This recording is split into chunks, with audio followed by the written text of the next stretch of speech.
Speaking of, one of the landmark features of Indus Valley is their town planning. Before moving to the features of town planning, let us understand what makes their town planning very significant and remarkable. Their town planning, besides the structures their use, also speak a lot about their mindset. First of all, we don't find any temples or palaces. We don't have any elaborate burial arrangement like the pyramids. So, temple palaces have been found in Mesopotamia. Mesopotamia, the old name of Iraq. Pyramids have been found in Egypt. So, we don't find all these elaborate, aesthetically known structures. Instead, what do we find? We find grand structures like a great bath, which could be used not by a single individual but by a community. We find a granary for storing grains. We find a citadel. We find a fortification. So, what we can say is that they did not waste their resource. They were utility driven. So, because they were utility driven in terms of their resource usage and mobilization, they minimized resource wastage. They were also conscious of the fact that along with rivers, with its advantage of alluvial pan and its potential for upstream and downstream movement for trade, there was also the threat of flooding. So their urban structures also has paid a significant attention to disaster management. So we find the element of disaster management in terms of elevated platform, which is known as citadel, for housing important public structures and also possibly for the residents of the urban elite, the most influential section, and also disaster management by the fact that the entire community was fortified. Fortified community. They also paid a lot of attention on hygiene in terms of their drainage pattern. A crisscross grid pattern of houses was also overlapped by drainage network. So from each of the house, a drain was connected to the lane drain, or we can say the street drain, which was in turn connected to the main drain, having rectangular soaking pits for extracting the solid waste before dumping the waste water in the river. These people also paid a lot of attention on water conservation. Evidence of rainwater harvesting, something that we talk about so much now. They were so conscious that even though they were blessed with plentiful of water, they knew the value of water. So rainwater harvesting was done even then. Having understood all these components, so whenever you write answers for your mains examination, always begin with introduction about the utility, about the how the resources were mobilized. And one thing also, apart from these factors that I have discussed, you should also know that there was certainly an administrative structure which was able to mobilize a man force and also material on such a vast scale. So their elaborate structure and meticulous planning gives us a view that possibly there was a urban administration. There was some sort of urban administration. Otherwise, everything cannot be so meticulous and uniform throughout the length and breadth of the civilization. Houses were arranged in a grid pattern.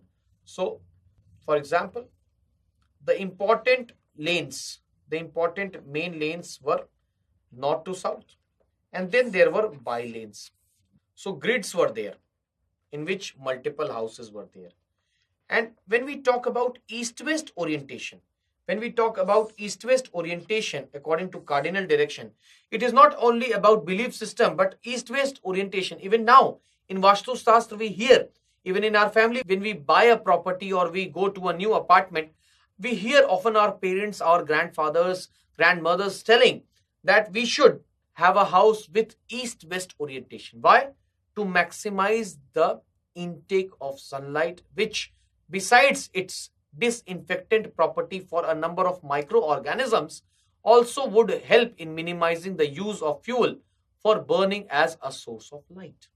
So they also devised ways and mechanisms to conserve energy. So we can also understand that they harnessed solar energy, not per se like a solar lamp, but at least orienting the house in a east-west manner so as to get maximum intake both during morning and in the evening.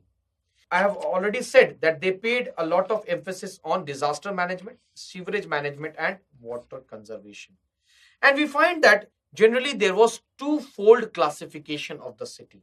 When I say twofold classification of the city, generally, I mean just imagine this is a fortified settlement. Here, generally on the west, there was elevated platform known as citadel, which consisted of public structures such as granary, which consisted of residence of elite. So having it at a higher platform gave it an additional tier of defense from the recurring floods. And there were gateways. So there was fortification of the citadel. Sometimes in place like Dholavira. In Dholavira, we have threefold. So we have a citadel, we have this place, which is known as the lower town, and then in Dholavira, we also have a middle town. A middle town which was used, probably which was center for the residence of the normal day-to-day merchants. The cities had large gateways and various entry points. So now again, historians have speculated, was there any threat of invasion, or they wanted to regulate the inflow of villagers who would come for trade purpose. So in the absence of any warfare evidence, we can say that they maintained their own set of privacy and they regulated the movement of outsiders in the city so as to not clutter it.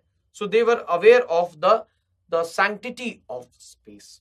So large gateways to regulate outsiders. So when you fortify a settlement, then the available space is limited. So hence you have to regulate the inflow. Even if an outsider, a village grain merchant comes, then it was ensured that the merchant leaves after carrying out the transaction. If not for a day, maybe after a week. Building material. They were known for the use of bricks. Mostly they used kiln-fired, sun-dried and even mud bricks. Mud bricks were used in village areas and kiln-fired, more sturdy bricks in the urban areas. They also used wood for doors, for windows and reeds also. So reeds were used. Another important building material, that is stone, which was not seen on a common basis. Stone was used as a building material in Kathiawar Peninsula of Gujarat. So in Dholavira, which is a prominent site, we have the Dholavira reservoir built out of stone. So this reservoir was built out of stone. Now let us understand the morphology of a house. How did a house look like? For many of us who are from East India, or at least have a rural background, we know that even today in the villages, we have a courtyard that in Hindi we call as Angan. And in this courtyard, all the household operations, agricultural operations such as drying of grain, such as churning of any food, everything. And even the women used to spend their pastime. Even today it is done. So earlier also there was a courtyard and there were a number of rooms surrounding it. Generally, the kitchen was also in the courtyard, which gave them a lot of space and which minimized indoor pollution. Sometimes even the bathroom with its drain connecting to the street drain was also located in the courtyard. Now the size of the room, it varied. Rooms or houses having as less than 1 to 2 to as many as 13 rooms have been discovered in Haryana, Bhagwanpura district. Sometimes we find that outside the house there were certain rooms. So possibly these out rooms were used for soldiers or guards. In the absence of a concrete evidence about the political class, we do not know whether there was a king or not. We can certainly say that these urban elites, the administrators or the wealthy merchants, traders, they maintained guards outside their houses. So, as I've said, individual drain used to connect to the street drain, and street drain used to connect to the main drain. And then there were rectangular soaking pits. There were rectangular soaking pits, something that we find even today for solid waste, which was excavated, which was cleared manually.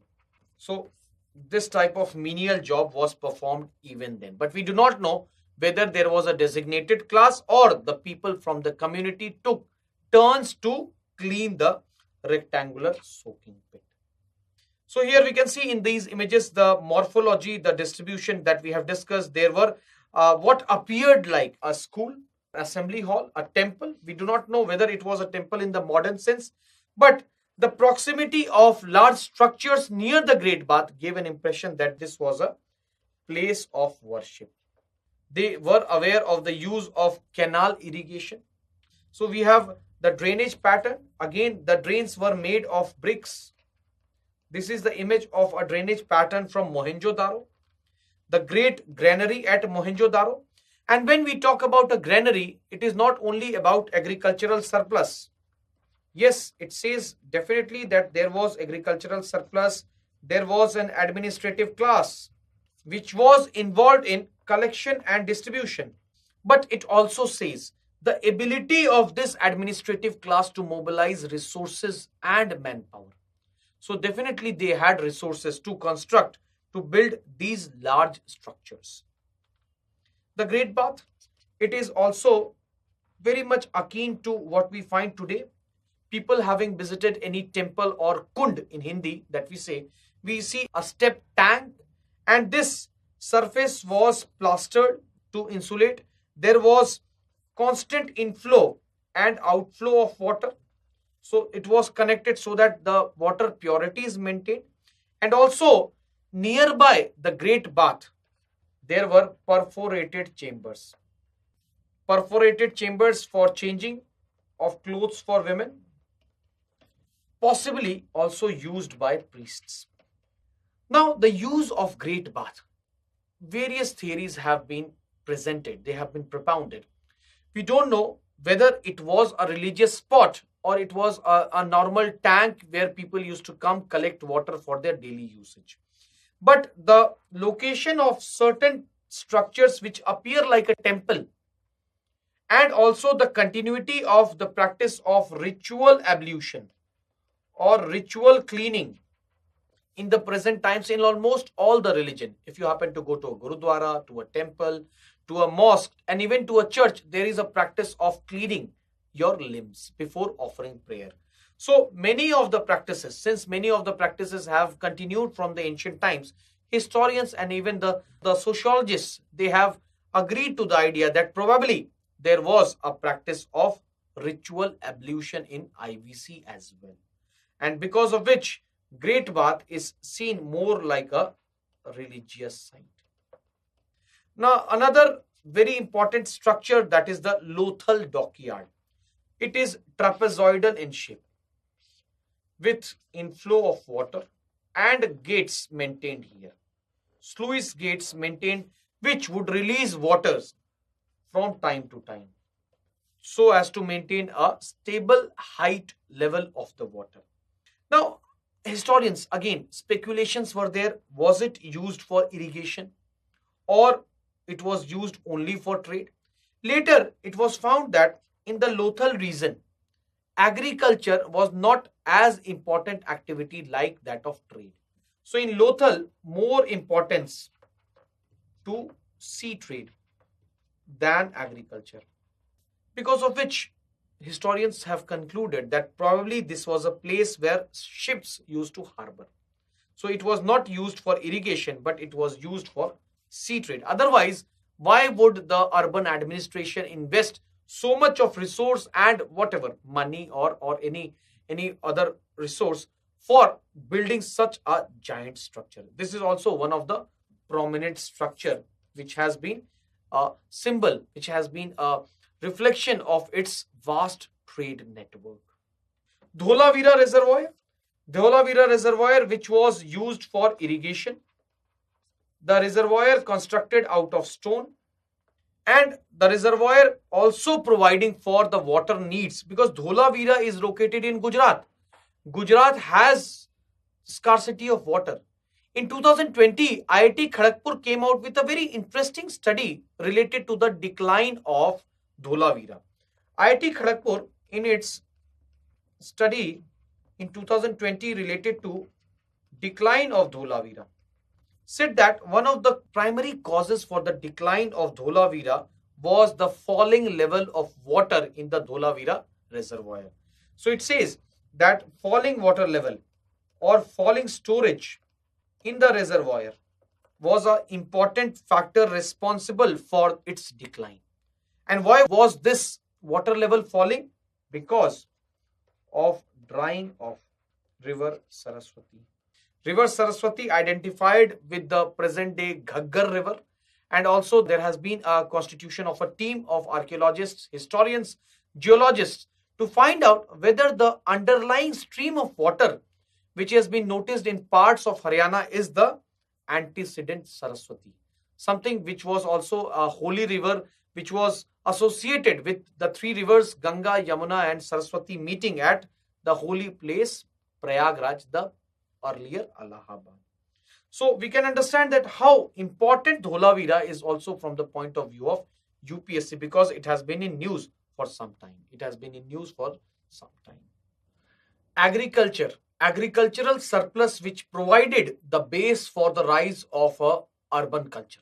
What was the agriculture like in Indus Valley? If we talk about annual floods, depositing silt. Silt is a type of soil consisting of mud, clay and fine granular structure. So it consists of mud, clay and fine sand grains, which makes the soil fertile.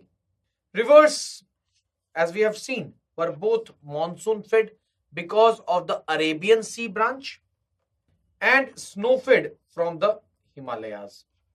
Besides the natural water resource, which was plentiful, they also had irrigation techniques. They had developed irrigation techniques, mainly the canal and dam irrigation.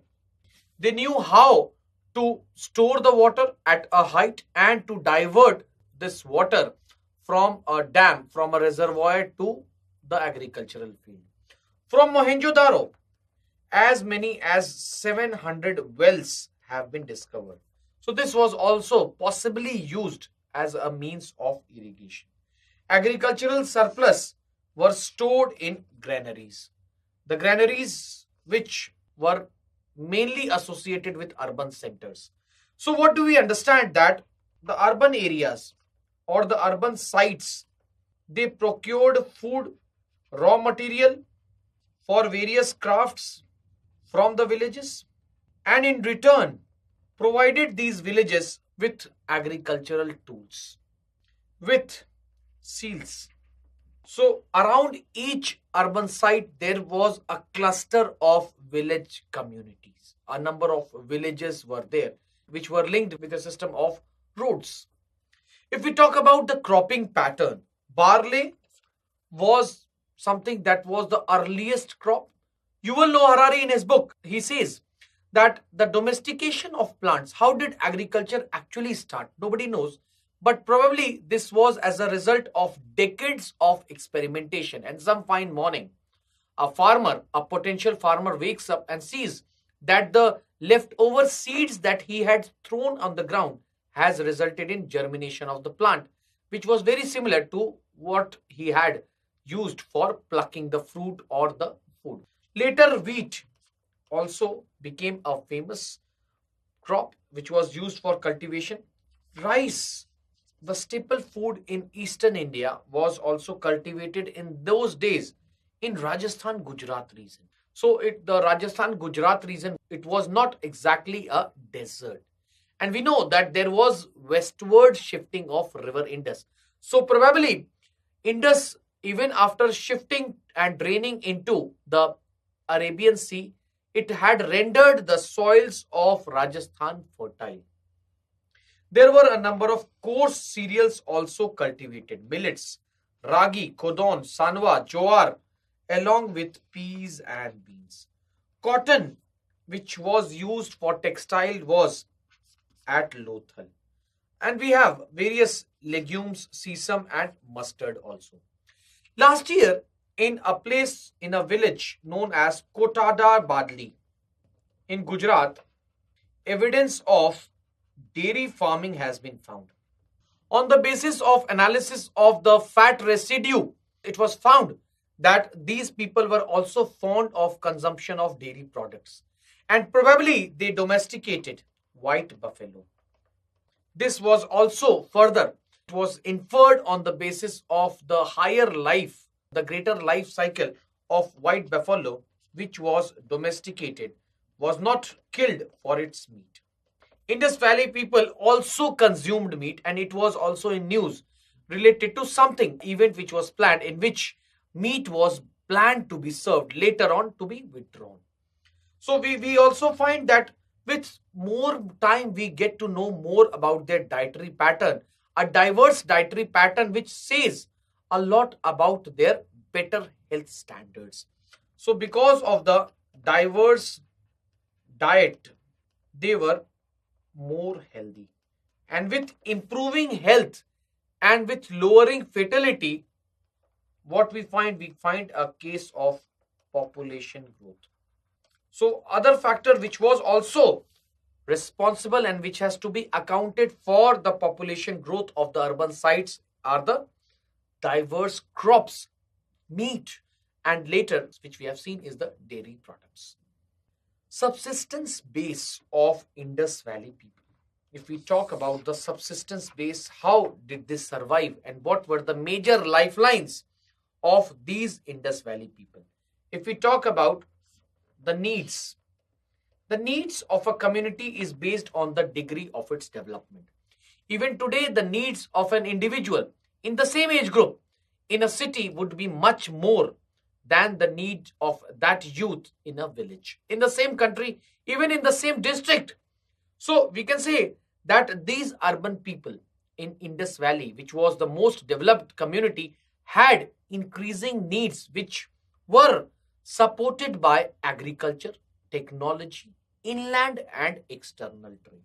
So the needs, the demands were fulfilled by agriculture, technology, and trade, both inland and external trade. Speaking of technology, we have various types of technology. Irrigation technology in terms of dam, canal, reservoir. We have classical example of Dhola Veera reservoir. What is technology? Technology is derived from the word technique. So something which enables us to harness energy or to convert one form of energy to other form. So water was there, but the use of water for irrigation was enabled by these structures. We also know that agriculture would have not been possible if not for the tools which were used for mainly tilling and later for harvesting of crops. We have evidence of wooden plough from Kalibangan. Although the knowledge of iron or the beginning of the use of iron had to wait for some time until the 600 BC when second urbanization started.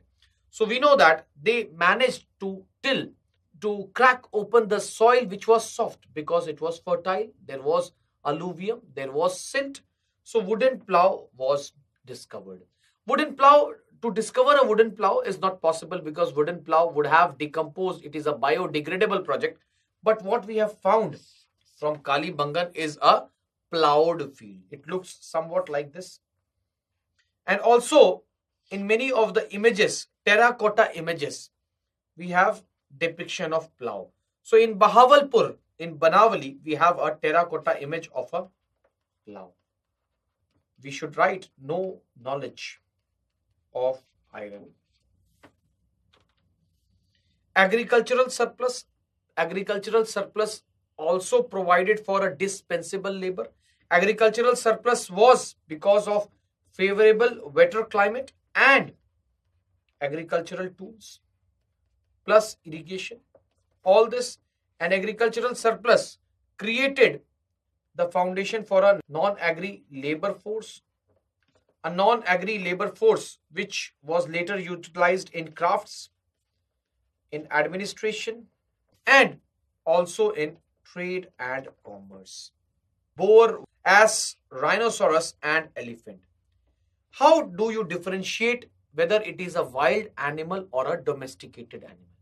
A domesticated animal, just for an example, a cow, does not have to struggle or strive for attaining food because the master, whoever has kept, would provide food at a stipulated time. Whereas a wild cow would have to move for kilometers to get grass or a pasture land. So in the case of wild animals, the bones are more sturdy. Whereas in the case of same domesticated animals, the bones are not that developed. Similarly, on the basis of analysis of canines, the teeth used for tearing of meat, the dietary pattern of the animal was also found out. So in the Gujarat coast, we also find in the Gujarat coast, mollusks were used as source of protein. So pig was both a wild animal and it was also consumed as meat. So cattle's, buffalo, dog. Now about horse. So about horse, there is some controversy. I would not say the IVC people were aware of the usage of a horse because apart from Surkotada, where horse bone has been discovered, in no other site and not even in the seals, horse has been depicted. So what we can say is that possibly this horse, this accidental lonely horse would have come with some of the traders from Mesopotamia. So with respect to IVC, we can clearly say that there was no general awareness. The closest animal which comes to the horse is the mythical unicorn. The unicorn that looks like a horse with a horn was represented on the seal. Probably it was used as an emblem by the well-to-do merchant class. So we have evidence of these animals. Many of these animals have been depicted on seals. The most common animal depicted on the seal is the humped bull. The humped bull, which was of lot of utility for its agricultural value. So it was used in agricultural operations.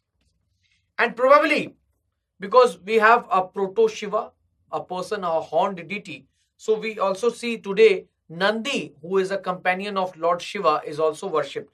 So probably they also worshipped humped bull.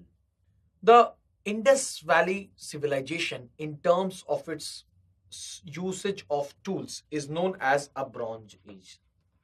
IVC is known as a Bronze Age. Why?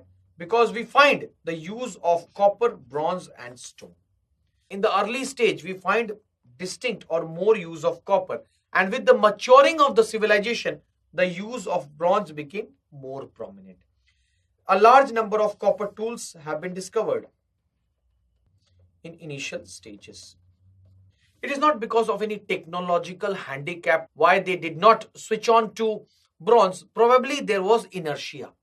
And they wanted to continue with whatever tools they knew. But over a period of time, when they began to appreciate the greater value of bronze, they switched to bronze.